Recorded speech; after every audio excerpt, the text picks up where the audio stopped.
ஒருத்தர் இஸ்லாத்துக்கு வர்றாரு, 40 வயசு அவருக்கு இருக்கும். அவர் சுன்னத்து பண்ணல, அவர் தொழுவலாமா கேள்வி. தொழுவலான்னு சொல்லி தொழுவக்கூடாதுன்னு சொல்லி ஏதாவது சொல்லிட்டு போலாம். அதுக்கு அப்புறம் தொழுவலாம் பிரச்சனை இல்ல, ஆனால் அவர் சுன்னத்துல பண்ணக்கூடாது. பண்றதா இருந்தா அவரா பண்ணிக்கணும், இல்லாட்டி அவர் மனைவிட்ட கொடுத்து பண்ண சொல்லணும். குர்ஆன் குரல் இந்த மாச பத்திரிகை இல்லைங்க, அவர் கட் பண்ணி நமக்கு அனுப்பியிருக்காரு. அதை எப்படி மார்க்குன்னு நினைச்சு நான் வர்றேன். ஏன்னு கேட்டா குர்ஆன் குரல் நான் குற்றம் சொல்ல மாட்டேன், ஹனபி மதஹப் கிதாப்ல எழுதிக்கிறாங்க. அவங்க குர்ஆன் குரல் அவராக சொல்றாரு. அவரு அப்படித்தான் ஹனபி மதஹப் கிதாப் என்னன்னு கேட்டா அந்த மறைவெடுத்து அடுத்தால் பாத்திர கூடாதான், அவரா ரூம்ல போய் தனியா அறுத்துக்கணுமா, அத்தனை பண்ணிக்கணுமா, இல்லாட்டி மனைவிட்ட கத்தியை கொடுத்து அறுத்து சொல்லணும், இல்லாட்டி பண்ணவே கூடாது. எவ்வளவு விவரமா இருந்திருக்குதா இது அபு ஹனீஃபா மதஹப். அபு ஹனீஃபா இமாம் இப்படித்தான் செஞ்சிருப்பாங்களா? ஒரு அவசரத்துக்கு ஒரு நோய் நொடி ஒரு காரியம் செய்வதற்கு அப்ப கூட காட்டக்கூடாதுன்னு சொல்ல முடியுமா? நம்ம வாழக்கூடிய உலகத்தில் வைத்த அறுத்து எடுக்க வேண்டியிருக்கும். அதுல மருத்துவங்கிற வகையில சேர்ந்துருது. அப்ப அடுத்தால் பார்க்க கூடாதுங்கிறதுக்காக வேண்டி ஒரு தத்துவம் சொல்றா. அதனால அவரா பண்ணிக்கணும் பண்ண இப்படியான கிறுக்குத்தனங்கள் தான் மதஹப்ல இருக்குதுங்க. அதனால வேணாங்க, இமாம்கள்லாம் இதை சொல்லவே கிடையாது. இதே மாதிரி ஒரு உதாரணம் சொல்றேனே, ஒரு ஆளு கல்யாணம் பண்ணாரு, கல்யாணம் பண்ணிட்டு போயிட்டாரு.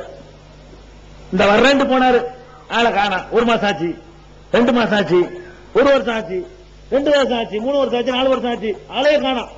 இருக்காரு தெரியல, செத்தாடு என்ன ஒண்ணும் தெரியல. ஹனபி மதஹப்ல பத்தா கட்டிக்கிட்டு வைங்க.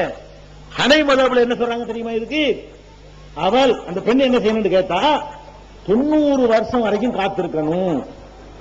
எவ்வளவு நாளைக்கு? 90 வருஷம் வரைக்கும் காத்திருந்துட்டு அதுக்கப்புறம் அவன் மூத்தா போயிட்டான்னு முடிவு பண்ணிக்கிட்டு வேற கல்யாணம் பண்ணிக்கலாம். அவங்க ஆல்ரெடி கல்யாணம் பண்ணும்போது ஒரு 18-20 வயசு இருக்கும். இப்ப இன்னொரு 90 வயசு, 110 வயசுல ஒரு பொம்பளை கல்யாணம் கிதாபுல இருக்குங்க.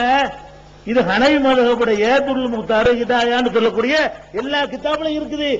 இது இமாமுக்கு சம்பந்தம் இல்ல, இவங்க எல்லாம் கற்பனை பண்ணி இருக்கிறாங்க. 90 வருஷத்துக்கு பிறகு எதுக்குடா ஒரு பொம்பளை கல்யாணம்? போயிட்டான்னு சொன்னா என்னங்கிறது இப்ப தீர்வு கேட்டா 90 அதுக்கு என்ன சொல்ல வர்றாங்கன்னு கேட்டா நீ பண்ணக்கூடாது. எத்தனை வருஷம் ஆனாலும் அதை பேசாங்க. கல்யாணம் 1 மாசம் இருந்துட்டு போயிருப்பான். இந்த பொம்பளை நாசமாக்குறதா? மைக்கு என்னதுக்கு வச்சுக்கிட்டு இருக்கலாம், 100 200 வச்சுக்கலாம், 6 மணி அடுத்தது போயிடலாம். அட பொம்பளைக்குன்னா ஒரு உயிருள்ள ஜீவனுக்கு உணர்ச்சிகள் இருக்காதா? அதுக்கு ஒரு தீர்வு இல்லையா அவங்க மார்க்கத்துல? 110 வருஷம் எரி மொத்தம் கல்யாணம் பண்ணி 20. அதுல இன்னொருத்தர் பார்த்தா 90 பார்த்தா 120 வருஷம் இருக்கணும். இன்னொருத்தர் அவங்களுக்குள்ள 2 கருத்து வேறுபாடு. 90 120 இதான் மதுக்கு வழங்கிட்டீங்களா? உன் மகளுக்கு என்னப்பா செய்வ? மதுகப்ப தூக்கி பிடிக்கிற இமாம்களே, உங்க மகளை கல்யாணம் பண்ணி விட்டு போய் போயிட்டாங்க, ஆளை காணா. 90 வருஷம் இருக்கணும் சொன்னா நியாயமா உங்களுக்கு தெரியுமா? இப்படி அல்லாஹ் சொல்லுவானா? இஸ்லாம் என்ன சொல்லுது? சரியான தீர்வு என்ன? போயிட்டானா அந்த பொம்பளை விரும்பினால் உடனே திருமணத்தை ரத்து செஞ்சுக்கலாம். காதல சொல்லி திருமணத்தை முடிவு செய்யுங்க, எனக்கு வாழ்க்கை வேணும், நான் இப்படி காத்திருக்க முடியாது, அந்த புருஷனுடைய திருமணத்தை ரத்து பண்ணுங்க என்று ஒரு மனு கொடுத்தால் போதும், அதை ரத்து பண்ணணும். இது இஸ்லாமிய சட்டம். இது ரசூல் ஸல்லல்லாஹு அலைஹி வஸல்லம் வழிமுறை. இது 4 வருஷம் கூட இதுக்கு தேவையில்லை. 1 வருஷத்துக்கு கூட பொண்ணு கேட்டாலும் ஓகே தான். புருஷன் இருக்கும் போதே கேட்கலாம். புருஷன் இருக்கும் போதே இவனோட வாழ்றது உடன்பாடு இல்லை, சரியில்லை, அதனால இவங்க முடிச்சு வச்சிருங்கன்னு கேட்டா அப்ப கூட முடிக்கணும் இருக்கு மார்க்கத்துல. இவங்க என்ன பண்றாங்க? இவங்களா உண்டாக்கிட்டு மதுகப்னு சொல்லிட்டு 120 வருஷத்துக்கு காத்திருக்கணுங்கிறாங்களே. இதான் மதுகபா? இதான் மார்க்கமா? இதான் தீனா?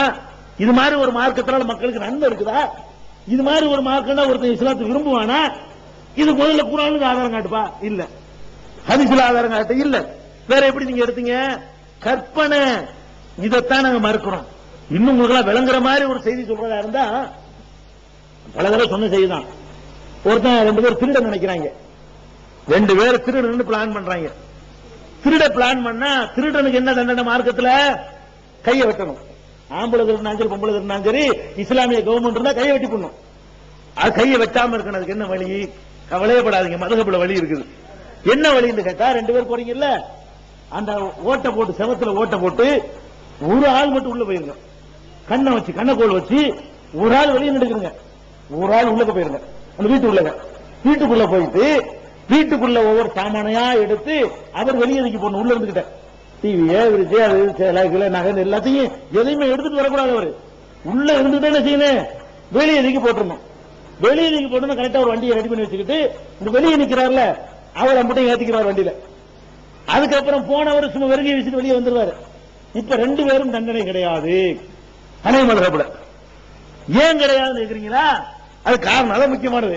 ஏன் கிடையாதுன்னு கேட்டா, உள்ள போனவர் வெறுங்கையை வச்சுக்கிட்டு போனார், வெறுங்கையை வச்சுக்கிட்டு வந்தார். அவர் எதுவும் எடுத்துக்கொண்டு வரவில்லை, அவர் திருடர் இல்லை. தத்துவம் எப்படி தத்துவம் பாருங்க. இவன் எல்லாம் அறிவு அறிதலாம் மூளை உள்ளவன் செய்யற வேலையா? அவன் வந்துட்டானா, சரி இவனை தண்டிக்க வேண்டியானப்பா. இவன் உள்ள போய் எடுத்தான், வெளியே உளுந்து எடுத்தான். இவன் என்ன பண்ணான், வெளியே கடந்ததை எடுத்தான், வெளியே ஒண்ணுன்னா உழுவது எடுத்துட்டு போறான். கீழே கடந்த பொருளை எடுத்தாங்க தவிர இவன் உள்ளக போய் எடுத்தாலும் திருட்டுனா என்ன இருக்குன்னு உள்ளக போய் எடுத்தாலும் திருட்டு. இவன் உள்ள எல்லாம் போகல, வெளியே ஒண்ணா உழுவது எடுத்துக்கிட்டான். இது ஹனபி மதகுல இருக்குதா இல்லையா? இது தூக்கி உலமாக்களை மார்க்க அறிஞர்களே, இதுதான் உங்க மார்க்க சட்டமா? இந்த மாதிரி எழுதின கிறுக்கணும் எழுதுன வச்சுக்கிட்டு தான் இது தோள்கள் நோம்புலாம் சொல்றாங்க. இவங்க தான் அதை எழுதிக்கிறாங்க. இமாம் பேரை பயன்படுத்தி பைத்தியக்காரன் எழுதி சட்டம் இது மதுஹப் சட்டம்ங்கிறது. துருல் முக்தார் ஹிதாயாங்கிறாங்கல்ல, ஒரு மூளை உள்ளவன் எழுதிருக்கவே முடியாது. மரகரண்டவன் எழுதுற அளவுக்கு உள்ள விஷயங்கள்லாம் இருக்கு. பாத்தீங்கன்னா ஆத்திரம் வரும்.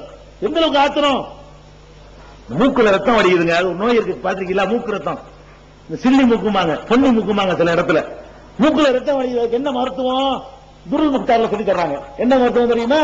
இந்த மாதிரி மூக்குல ரத்தம் வடிக்கிட்டு இருந்துச்சுன்னா ஒரு கோலை மூத்திரம் வச்சுக்கிட்டு மூத்திரத்தை பயணிக்கணுமா, மூத்திரத்தை வச்சுக்கிட்டு அந்த மூத்திரத்தை தொட்டு தொட்டு நெத்தியில அல்ஹம்துலில்லாஹ் எழுதணுமா. சிரிக்கிறது சொல்லல, துருல் முக்தார்ங்கிற ஹனபி மதுஹபுடைய ஃபத்வா கிதாப்ல இப்படி எழுதி வச்சிருக்காங்க. மூத்திரத்தினால அல்ஹம்துலில்லாஹ் மூத்திரத்தை யூஸ் பண்ண சொன்னா ஒண்ணு, அது எதை எழுத சொல்றான்?